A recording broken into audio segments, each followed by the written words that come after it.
Hi there, Sharon Horne-Ellstrom here. Welcome to day 80 of our Be a Better You Annual Challenge. Today we are talking about one of my favorite exercises, the Lifeline exercise. Why? And with respect to communication, we're focusing on communication this entire month. So each month of this year, we will talk about and look at our lifeline. Why? Because reviewing our lifeline is extremely powerful in getting to know and reflect on and understand ourselves better. And the better we understand ourselves, the better we show up in the world. And this year's challenge is all about being a better version of ourselves, right? Being the best possible you can be, showing up authentically and as who you really are, even when it's hard, right?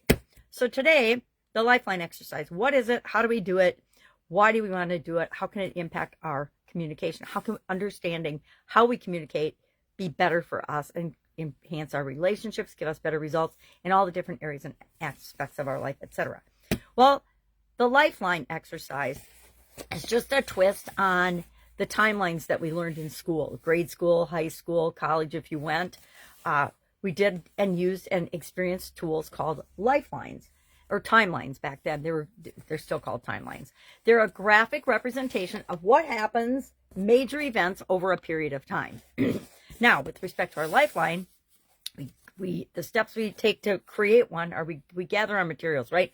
You need a big board. This is my I can hold it in my hands version of the lifeline that I actually did in 2020, I think.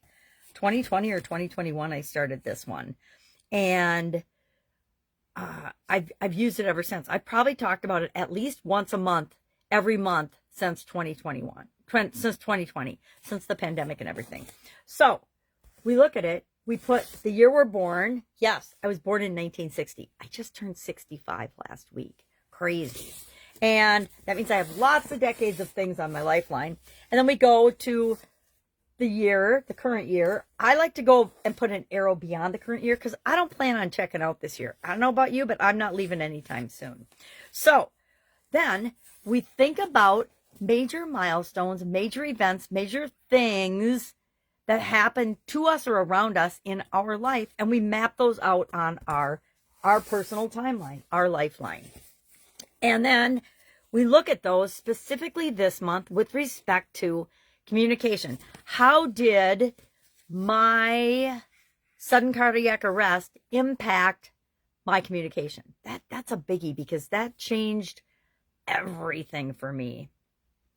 Other areas of my life, more so than communication. Probably I became more introverted for a time period, probably for the couple years after my sudden cardiac arrest. I was very internally focused and tuning into what I needed to do and what I needed to change in my life in order to still be here talking to you today. That was a huge impact. And that meant my communication probably went way down in terms of communicating with other people. However, my communication with myself went way up. So we want to map out those events, and then we want to ask ourselves questions about those events, specifically with respect to communication today, because we're focusing on our life events impact and our lifeline impact of communication. And I like to actually graph in a different color each of these points as I go through it every year. My big lifeline is a disastrous mess. Maybe I'll show it to everybody someday, but it's kind of just personal. Our lifelines are very personal. That's why I don't, show a picture of mine, but I guess I could create a model one of someone's life, a fictitious person's life, or a conglomeration of all of our lives and put it out there. If that would be helpful, let me know. Otherwise, I'm just going to keep sticking with my lovely cardboard, not written backwards lifeline. So today, what are we going to do? We are going to pull out our lifeline if we've already created one. And last month we talked about it, so you may have already started it. And add communication to it. And like I said, you can do it in colored pencil if you want. I like to create a new lifeline every year because it does get so discombobulated. And it's pretty easy to do after I did the original one. It's pretty easy to just put the high points on and the low points and know that I'm going to mess it up when I do each of the 9 different areas of the life framework as I graph it. But doing that so clearly illustrates to me anyway and shows me visually what impacts other things, why I behave and do or have done in the past things that I've done, why I've gone through periods of, I call it it's not, I don't know what I want to call it, I guess, but why I've had different periods of transformation. And I'll tell you right now, I discovered yesterday and was thinking about it this morning when I got up, I am definitely in a huge period of transformation and transition right now. And that means what's going on right now, it's like being a caterpillar, right? You go into your cocoon and you spend some time growing and transforming, and you pop out differently. And I'm doing a challenge, a personal branding challenge, and that's, my daughter asked me a question yesterday that just was like, oh boy, I need to rethink what I'm doing with this. And it sometimes you just need one other person, or one, ask yourself a question, and it opens you up to the possibility of absolutely positively blowing everything up and doing things differently. I think that's where I'm at. I think it's time to do that. All right.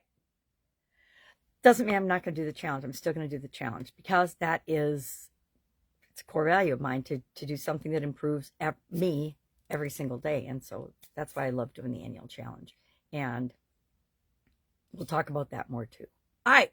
If I can help you in any way with this Lifeline exercise, hit me up. But I will tell you, if you do this even just once a year, but if you do it every month, I guarantee you will get transformative results in your life. You will understand yourself better, and not just in communication, but in every area and aspect of your life. So do it with respect to communication today, and look for the possibilities of communicating in ways that you never dreamt possible, because it is possible for you. Anything is possible for us if we just choose to figure it out, follow it up. All right, that's it. Have an awesome day, and I'll, of course, be with you tomorrow.